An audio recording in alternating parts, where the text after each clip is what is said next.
All right. So, wow.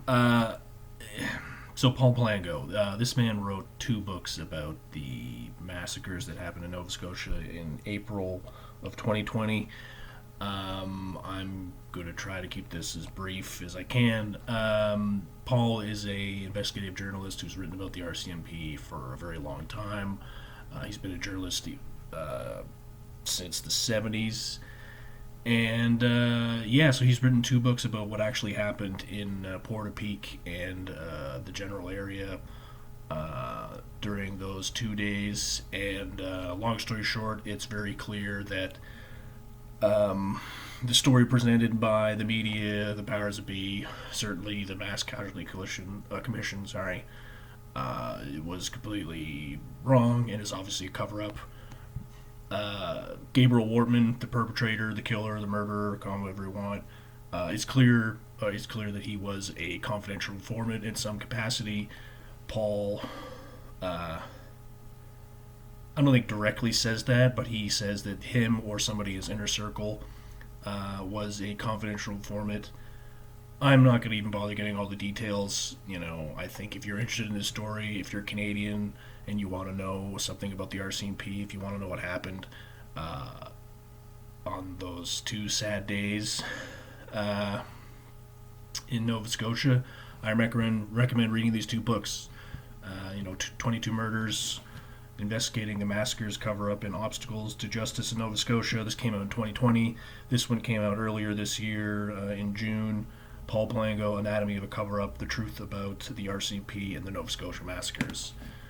Uh, yeah, there's not really much to say other than that. If you're Canadian, I recommend that every single Canadian read this book to understand what can happen.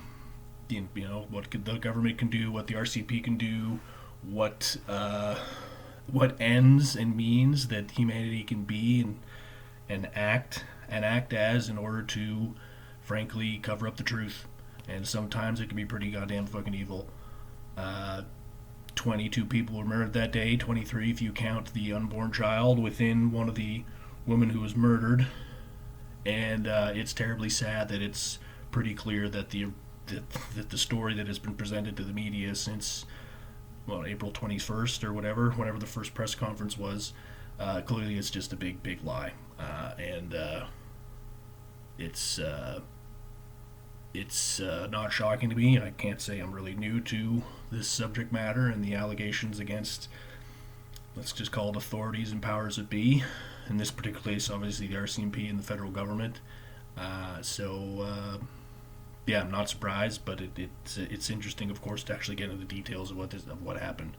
And if any Canadian again wants to actually know and read these two books, and quite frankly have an open mind, if they're opposed to any of these supposed ideas of how human beings conspire together and can be quite terrible to cover up their own horrendous incompetence or inaction, or something even more horrendous of what actually happened that night, or the background of this individual, Gabriel Wortman.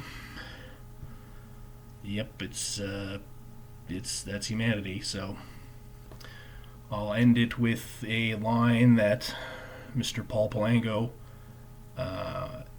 has said numerous times in interviews all over YouTube or the internet, and it's very simple: "Is who killed Corrie Ellison?"